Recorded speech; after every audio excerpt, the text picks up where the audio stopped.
Hello students, teachers, parents, history nerds. Hello everybody, and welcome to Nutshelled History, where we lay out the facts, the good, the bad, and the ugly. Today we are going to continue our medieval and early modern world history series by looking at the scientific revolution. Don't forget that there's a link for a fill-in-the-blank worksheet in the description. I just ask that you like and subscribe. I apologize for any mispronunciations ahead of time. I do my best. Okay, let's go. The scientific way of thinking emerged in the 1500s and 1600s. The result was a revolution that changed people's understanding of the universe. What were the origins of the scientific revolution? The roots of the scientific revolution reach back to ancient and medieval times. The ancient Greeks tried to answer questions about the natural world using logic and reason. In medieval times, European scholars lost interest in this Greek approach. Muslim and Jewish scholars, however, kept up this tradition. In time, European thinkers revisited ancient Greek learning and the more recent work of Muslim and Jewish scholars. Medieval Christian scholars, such as Thomas Aquinas, blended Greek ideas and Christian teaching. They accepted the ancient belief that Earth rested at the center of the universe. During the Renaissance, thinkers began to challenge accepted beliefs, including those of religion. Europeans also began to explore unfamiliar lands in the Americas, Africa, and Asia. These new discoveries showed the limitations of ancient and medieval knowledge. Beginning in the Renaissance, scientists challenged the Earth-centered model of the universe. By observing the sun, moon, and planets, Nicholas Copernicus concluded that the sun was the center of the universe. Using mathematics, Johannes Kepler proved that Earth revolves around the sun. With the help of a telescope, Galileo Galilei observed that not all objects revolve around Earth.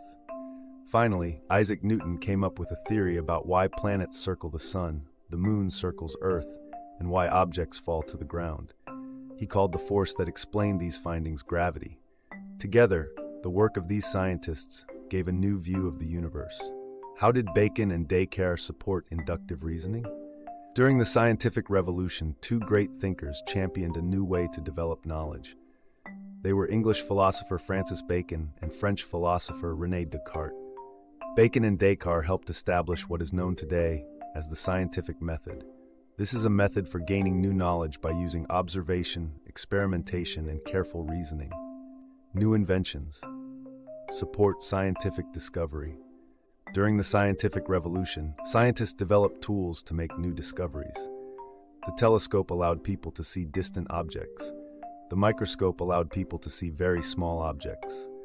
Other tools helped scientists make accurate measurements. The thermometer measured the temperatures of gases and liquids. The barometer measured changes in air pressure that are related to weather. Alright, in summary, the scientific revolution was like humanity's collective aha moment, sparked in the 1500s and 1600s, when people stopped taking ancient knowledge at face value and started questioning everything. Ancient Greeks laid the groundwork, but medieval Europeans got distracted. Thankfully, Muslim and Jewish scholars kept the intellectual torch burning.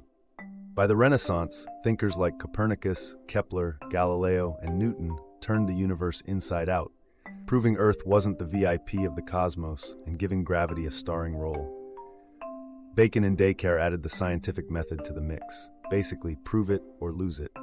With telescopes, microscopes, and gadgets galore, humanity started seeing the world with fresh eyes, and the universe hasn't looked the same since. There you have it, folks. That's the scientific revolution nutshelled. Thanks for stopping by Nutshelled Revolution. This YouTube channel is the center of my universe, so help me out and smash those like and subscribe buttons for me. It'll help me see things in a new way. See y'all next time on Nutshelled History.